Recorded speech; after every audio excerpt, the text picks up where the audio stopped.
What's up? This your boy Terry Kennedy. We chilling with Vlad TV. We out here winning, baby. Yada. Make sure y'all check my show on BET called Being Terry Kennedy every Tuesday night, 10 p.m.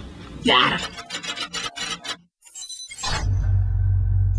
On the show, you talk about how you actually support your family. Yeah. And how many people do you actually support? It's a lot. Well, it's my little cousin, my brother, uncle, auntie, and grandmother. So 5. 5 people? 5 people. How much pressure is put on you?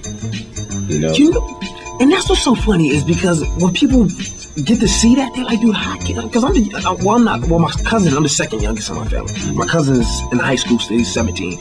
But a lot of people trip off. They're like, dude, what will make you do that? Anybody your age should be out there living a life, you know, doing what you got to do. You made a way for yourself. But for me, that's what shows that despite of everything that was going on, what went on with me in life, on the success side, my family has always been there before any of this. And they always was the ones pushing for me and telling me to do it. Even when, you know, people in the neighborhood or whatever it's just like, you know, you're just a white boy sport, you know, you from Long Beach, you should be rapping, you should be selling drugs or game, you know.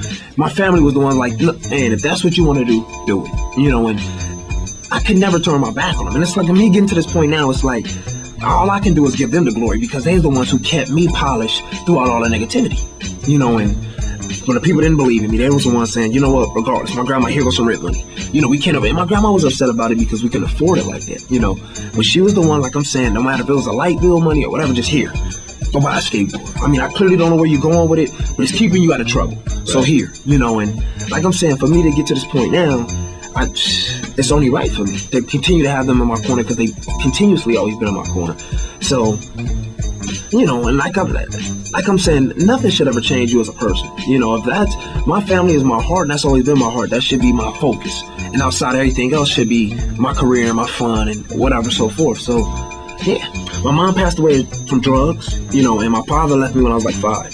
So, you know, and I just found out recently that he's still alive. So we just started, I would say within the last month, started to rekindle our situation. Oh, so you started speaking to your father after 20 years? 20 years. What's that like? It's a blessing.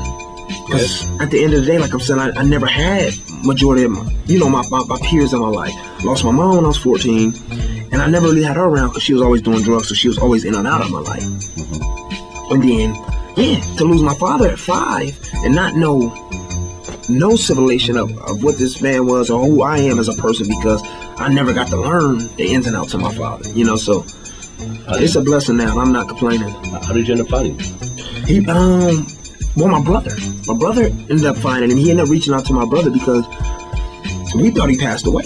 You know, he's from the South. I didn't have no recollection on him, and somehow he ended up seeing something. No, somebody, he was messed up on drugs at the point. Somebody ended up bringing him a picture like, hey, this kid got the same name as you and looked like you, right? Right. And my father was so messed up on drugs at the point that he didn't even realize. He was, what? And then he said he ended up quitting, you know, the drugs and all that. Then he said he just started, more and more people start coming to him randomly. He said like, somebody, because he was like, my dad worked on cars, and he said some kid car he ended up working on randomly had another poster of me, like some kid who skated. It was like, dude, this kid, you know, you look like you. You sure this ain't yours? And for sure enough, he was like, yeah, that's my son. And then somehow he tracked my brother down, and, you know, we back reunited.